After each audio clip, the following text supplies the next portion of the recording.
പണിയുന്ന പോലെ പണിയണം. അടുത്ത വേറൊരു പണി പറയാം, അടിപ്പ് പണി. അത് കുശവൻ പണിയുന്ന പോലെ അല്ല. കുശവൻ പണിയുമ്പോൾ എപ്പോഴും ഇങ്ങനെ കൈയുടെ ഒരു തലോടലുണ്ടാകും, വെള്ളത്തിൽ മുക്കി ഇങ്ങനെ ഷേപ്പാക്കി ഇങ്ങനെ തണുപ്പാ. അടിപ്പ് പണി എന്ന് പറഞ്ഞാൽ അടിയോടടിയാണ്. കിട്ടുന്ന തങ്കമാണെങ്കിൽ തങ്കം, സ്വർണമാണെങ്കിൽ വെള്ളിയാണെങ്കിൽ കിട്ടുന്ന ഉരുപ്പടി എടുത്ത് തീക്കകത്തോട്ട് വെച്ച് പഴിപ്പിച്ചിട്ട് എടുത്തു വെച്ചിട്ട് ചുറ്റിക വെച്ച് അടിയോടടിയാണ്. അടിക്കുന്നു, അതിന്റെ ഷേപ്പിലോട്ട് കൊണ്ടുവരുന്നു, വീണ്ടും തീക്കകത്ത് വെക്കുന്നു, വെള്ളത്തിനകത്ത് വെക്കുന്നു. നിങ്ങൾക്ക് അറിയത്തില്ലേ? അറിയാമോ? അറിയാം. അടിപ്പ് പണി കൊണ്ട് ഉണ്ടാക്കപ്പെട്ട രണ്ട് കാര്യങ്ങൾ വേദപുസ്തകത്തിനകത്തുണ്ട്. ഒന്ന് നിലവിളക്കാണ്, രണ്ട് കാഹളമാണ്.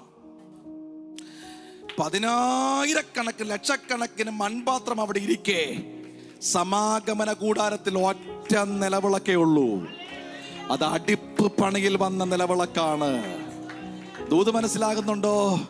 മറ്റാർക്കുമില്ലാത്ത പ്രതിസന്ധിയും മടിയും അവൻ 1 ഇഞ്ച് പോലും തലമുടി തൊട്ട് ഉച്ചി വരെ 1 ഇഞ്ച് പോലും അടി കൊള്ളാത്ത ഇടമില്ലാത്ത അവൻ വല്ലാതെ ഭാരപ്പെടുന്നുണ്ടെങ്കിൽ നിലവിളക്കേ നിന്റെ സ്ഥാനം പ്രാകാരത്തിലല്ല, ആലയത്തിന്റെ അകത്ത് തേജസ് ഇറങ്ങുന്ന ഇടത്ത്, ദൈവിക ശക്തിയുടെ സ്ഥലത്തോട് വിശ്വസിക്കുന്നവർ നിലവിളക്കിതിനകത്തുണ്ടെങ്കിൽ ആരാധിച്ചു തുടങ്ങ.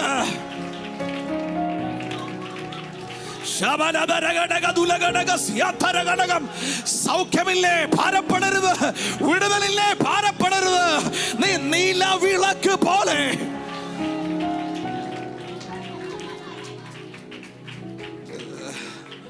എല്ലാവർക്കും പാത്രമാകാനാണ് ഇഷ്ടം, എനിക്കും പാത്രമാകാനാണ് ഇഷ്ടം. പക്ഷെ പറയാൻ പറ്റത്തില്ല.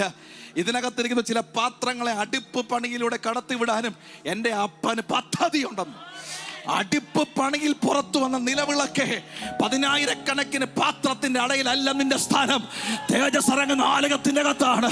ദൈവ സാന്നിധ്യമുള്ള തേജസ്സിന്റെ ഇടത്താണ് അതിന്റെ സ്ഥാനം. കൃപ കൃപ കൃപ കൃപ കൃപ കൃപ കൃപ കൃപ കൃപ. ദൂതൻ ആമേൻ പറ. റിസീവ് ചെയ്തു.